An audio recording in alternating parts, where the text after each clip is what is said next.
Grand Matin Sud Radio, 7h-9h, Patrick Roger. Il est 8h47. Est-ce qu'il y aura 1 million de personnes dans la rue jeudi prochain? C'est l'objectif en tout cas des syndicats affichés et puis de certains partis politiques.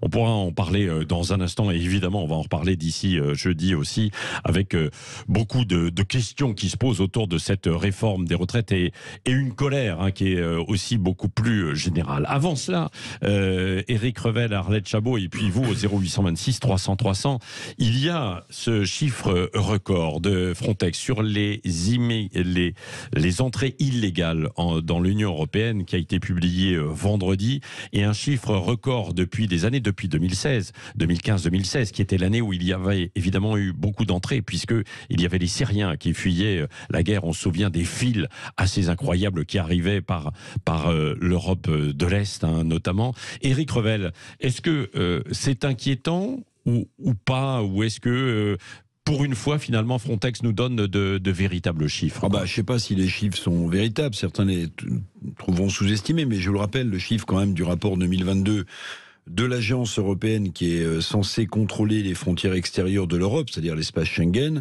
c'est 330 000 entrées illégales en 2022. Sur ces 330 000, il y a 50 nationalités de représentées. Et les nationalités les plus représentées, c'est la Syrie, l'Afghanistan et la Tunisie. Donc en réalité, Frontex est une agence dépourvue sans doute de moyens suffisants, vous l'avez dit Patrick, pour mettre en place un vrai corps de garde-frontières ou de garde maritime. Mais au-delà de ça, c'est la doctrine politique de Frontex qui est en cause. Parce qu'en réalité, pourquoi quelle est cette doctrine? La doctrine politique sur laquelle avait démissionné avec fracas le Français qui dirigeait Frontex, Fabrice Légy, c'était de dire en fait Frontex devient une sorte d'agence qui contrôle le droit à rentrer ou à sortir, mais qui ne protège pas les frontières. Et le symbole même de cette difficulté de Frontex à exister et à faire son job, c'est qu'il y a eu 3 directeurs en un an à la tête de Frontex. 3 directeurs en un an. Alors le dernier, je ne sais pas si ça va rassurer les gens, c'est un général néerlandais dont j'ai oublié le nom, qui est imprononçable pour moi, mais c'est un général néerlandais. Donc ça veut dire que en fait, Frontex fonctionne extrêmement mal et ne peut pas assumer sa mission. Si vous rajoutez à cela, sur les problèmes d'immigration illégale, on le sait, un certain nombre de territoires vont être malheureusement envahis par les eaux, vous allez avoir une immigration illégale climatique qui va prendre pied d'ici quelques années, et c'est un vrai sujet. En réalité, la question centrale, moi j'ai ma réponse, c'est est-ce que l'Europe est capable de protéger ses frontières extérieures? La réponse c'est non. Parce que le chiffre de 330 000, vous le disiez tout à l'heure, c'est le plus élevé depuis 2016. C'est en augmentation de 64%. Et dernier détail important, parce que si on a un pays en guerre, on peut se dire on reste à l'intérieur pour défendre son pays. Moins d'un immigré illégal sur 10 est une femme.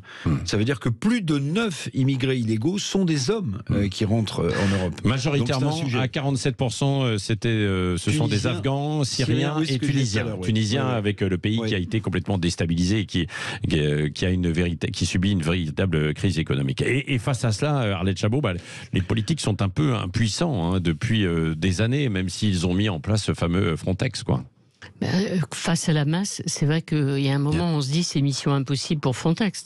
C'est-à-dire qu'il ne faut pas se dire on va bloquer les frontières, on va les surveiller, etc. On ne va pas mettre des grillages non plus, comme certains l'ont fait, pour stopper le passage, et encore, puisque si j'ai bien compris, le passage par les Balkans continue, donc même ceux qui... C'est par les Balkans, bien sûr. Des grillages, il y en a eu en Espagne, bien sûr. Et on met des grillages, et ça ne sert à rien, donc il faut prendre des problèmes autrement, évidemment. Comment il y a le développement sur place, il y a empêcher les gens de partir, donc ça suppose une coopération avec les dirigeants des États. La coopération, pour l'instant, ça ne marche pas.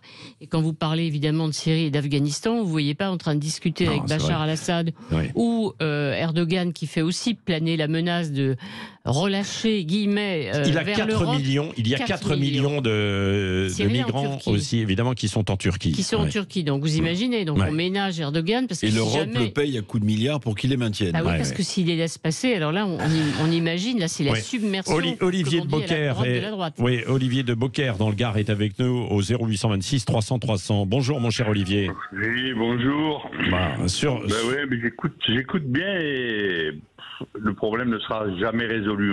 Je sais pas, on ne peut pas remporter, ça sert à rien. Ouais. Mais alors, on ne fait rien alors.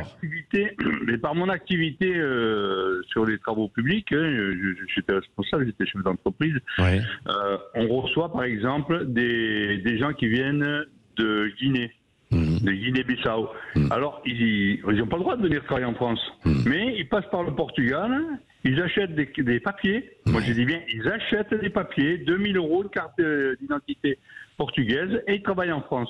Alors, il y a des entreprises, bien sûr, qui les prennent. Moi, où je travaillais, il y avait une entreprise qui en avait plus de 100. 100 travailleurs, alors on appelle ça des travailleurs détachés. À Beaucaire, par exemple, nous avons, il y a eu une vague, tout d'un coup, d'équatoriens, de plein d'équatoriens, mais il y a plus de 500 personnes. Mais il y a presque autant de femmes que d'hommes. Alors, ce sont des travailleurs, ce sont des émigrés économiques, ils viennent travailler. Ils travaillent pour pas cher. Donc, le souci, c'est pas de les empêcher de venir, c'est de dire pourquoi les entreprises les prennent parce que le prix est moins élevé. Moi, honnêtement, et puis parce le gars, il payait 900 € par mois. Des travailleurs guinéens, alors que les autres, ils touchaient 1005. Mais ça fait partie. D'où ce sera d'ailleurs dans la loi qui sera étudiée dans 3 semaines à l'Assemblée nationale. C'est entre guillemets, cette immigration choisie, Éric Revel. Oui, mais pardon, mais c'est quand même tout le paradoxe d'une partie minime du patronat qui ne respecte pas la loi française. La loi immigration, elle va régulariser ces gens qui depuis, alors avec des faux papiers, nous dit l'auditeur, ou sans papier du tout, travaillent en France. Mais pardonnez-moi, mais quand vous êtes un patron d'une PME ou d'une TPE, que vous employez des gens qui sont de manière illégale en France, sans papier ou avec des papiers achetés, vous êtes vous-même dans l'illégalité. Eh bien, au lieu d'adresser des avertissements, des contraventions ou pire à ce type de patron de PME, non, on va légaliser, on va régulariser ce travailleur. Donc, en réalité, c'est un formidable appel d'air, pardonnez-moi, c'est un formidable appel d'air, puisque il y aura toujours des secteurs sous tension de main-d'œuvre, et si les gens peuvent arriver, comme on le disait tout à l'heure, avec des papiers frelatés du Portugal pour travailler en Europe, bon voilà, comme dit Arlette Chabot, c'est une vague qu'on a du mal à imaginer contenir. C'est un vrai sujet. La seule chose qu'on peut réguler, c'est effectivement donner des contrats de travail pour une durée limitée, qui va avec un permis de séjour. Mais une fois que vous êtes installé depuis 2 ans, 3 ans, Arlette, vous restez sur place,